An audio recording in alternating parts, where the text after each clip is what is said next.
Hola, bienvenidos a otra emisión más de La Minoría Más Pequeña. Soy Regino Vázquez y con mi compañera Monse les estaremos hablando de diversos temas el día de hoy. Y bueno, para comenzar, Monse, ¿sabes cuántos liberales se necesitan para cambiar una bombilla? ¿Cuántos? Ninguno, porque la mano invisible del mercado la cambia por ti. Creo que ese es un chiste de libertarios acá, cerrado. Claro. Oye, yo te tengo una pregunta ahora, Regino. ¿Qué es lo más chistoso que te ha dicho un progre o alguien de izquierda?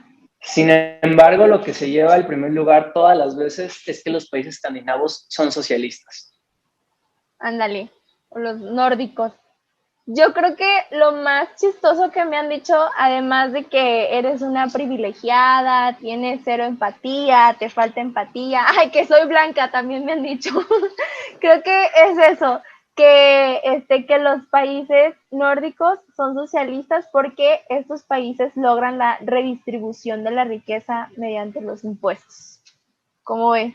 Sí, sin embargo, hay que definir muy bien esto de nórdico y escandinavo, porque uno es un sistema, o más bien una herencia que se trae, y la otra es una región geográfica. Pero para términos del público vamos a mencionar Dinamarca, Islandia, Noruega, Finlandia y Suecia, para entendernos Exacto. todos.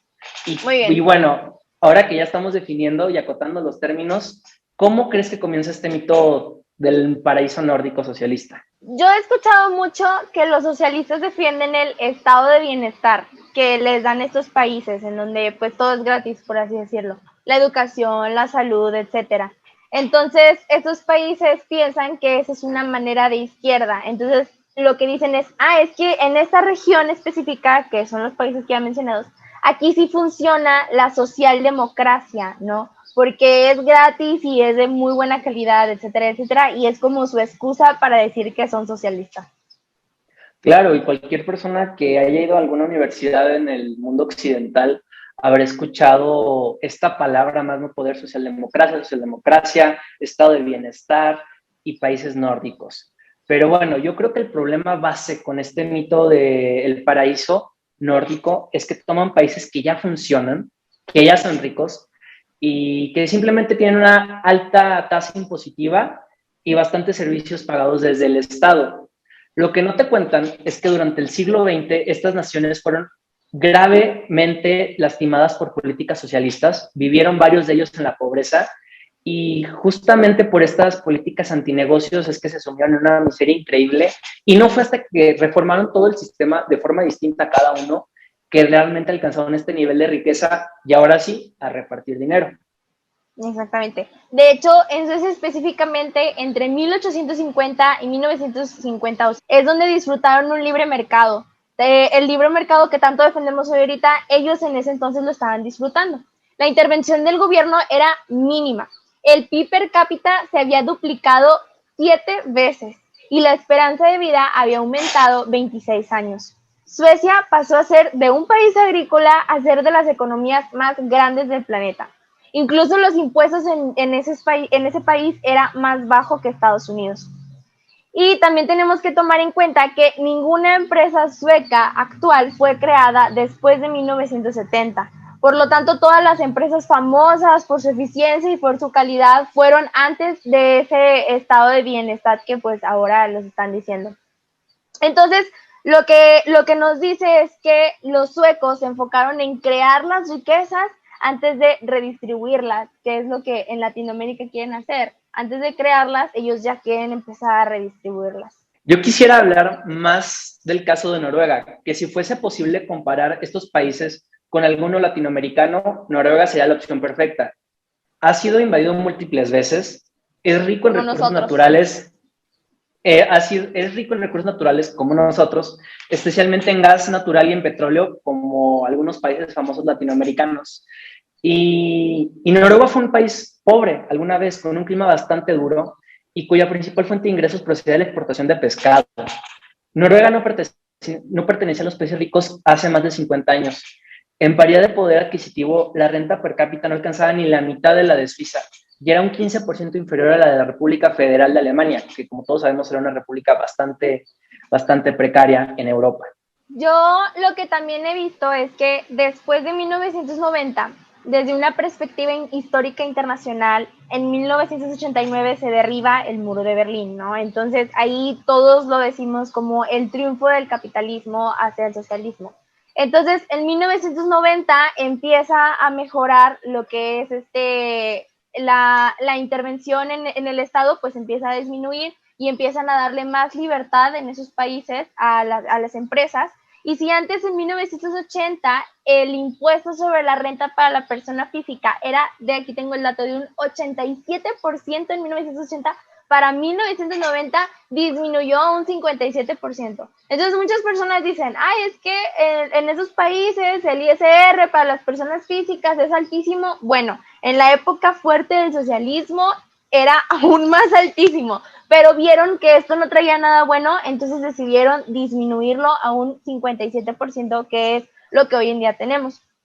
Los suecos no toman recursos de personas de altos ingresos para dárselos a los pobres, que es la cantaleta que escuchamos mucho de la izquierda, ¿no?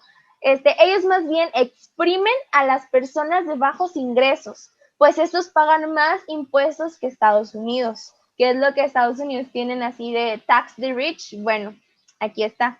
Y también se crean bonos competitivos que crean una competencia y mejor calidad en la educación. Y eso es lo mejor, o sea, no es de que yo te esté pagando la educación, sino te doy un vale para que tú escojas el lugar en donde tú quieras ser educado. Sí, y cabe recalcar que todos estos experimentos funcionaron de manera distinta en cada país. Incluso alguna vez salió el primer ministro creo que fue de Dinamarca, a contestarle a Bernie Sanders cuando Sí lo vi. comentaba que él quería hacer un socialismo nórdico en Estados Unidos. Y él salió a decir, oye, espérate tantito, no nos digas tan feo, no va por ahí nuestro modelo. Y como bien mencionas, se han hecho varios experimentos ahí de a quién ponerle el impuesto, qué porcentaje, formas de administrar mejor, algunas formas de darle más oportunidad a la iniciativa privada, como bien mencionas, los vales de educación. Pero otro dato curioso es que, por ejemplo, Noruega y Estados Unidos tienen el mismo nivel de egresados de universidad, siendo que en un lugar lo provee el libre mercado y en otro lugar lo provee el Estado. Entonces eso también ayuda a derribar un poquito el mito de que allá todo es gratis y que porque todo es gratis todos deciden estudiar, etcétera, etcétera. Pero bueno, creo que la lección más importante de esos experimentos es que todos, a pesar de lo más liberales que hayan sido, todos juegan a ser este administrador central tan peligroso que resulta tan conmovedora en los corazoncitos autocráticos de varios políticos de todo el mundo que quieren jugar de subirle uno, bajarle a otro, cuando pues mi respuesta es libertad, libertad, libertad. ¿Y qué crees que podemos concluir, Monse, de esto? Yo concluyo, espero y les haya quedado claro primero a todos que estos países, que es más conocido como los países nórdicos, pero bueno, ya hablamos de esta sección de países, no son socialistas, incluso ya lo dijimos, el primer ministro de Dinamarca lo dijo, no somos un modelo socialista, somos un modelo de libre mercado. Y los mismos, de hecho, están en los rankings de los de más libertad económica. Ellos están en los primeros 20 o en los primeros 30. Los países nórdicos no son socialistas y los mismos gobernadores se lo dicen a Estados Unidos, que dejen de decir tal falacia, dejen de decirnos. Están llenos de libertad económica y recordemos que antes esos países, antes de buscar la redistribución de la riqueza, porque muchos dicen que los impuestos sirven para redistribuir la riqueza. Bueno, esos países, antes de poner impuestos altos, lo que buscaron fue generar riqueza.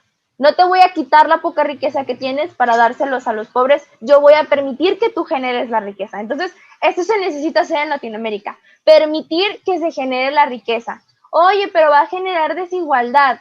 La desigualdad, al final de cuentas, cuando nosotros permitimos que se genere la riqueza, pues no vamos a llegar a una igualdad de pobres, que es lo que los políticos dicen y los políticos terminan haciendo, generando una igualdad de pobres. Tenemos que permitir que el individuo pueda comerciar y el individuo pueda generar dinero para que entonces pueda generar estas riquezas y ya después se ve si se puede redistribuir, como dicen allá, que esto es. Sí, recordemos que el problema no es la desigualdad, el problema es la pobreza y hay que atacarla como una condición, no como a un grupo de personas. Es una condición de la que siempre se puede escapar.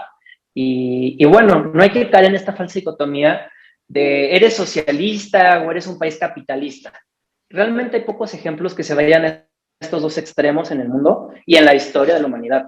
La realidad de los países nórdicos es que son países que, como bien mencionas, generaron riqueza gracias a sus reformas liberales y aprovechando inteligentemente sus recursos naturales, como el caso del petróleo y el famoso bono soberano de Noruega, y que recordemos que no solamente hay leyes bastante protectoras hacia la institución de la propiedad privada, sino que también libertad humana, tanto sexual, de libre desarrollo de la personalidad y de expresión, que están protegidas como algo casi sagrado en estos países.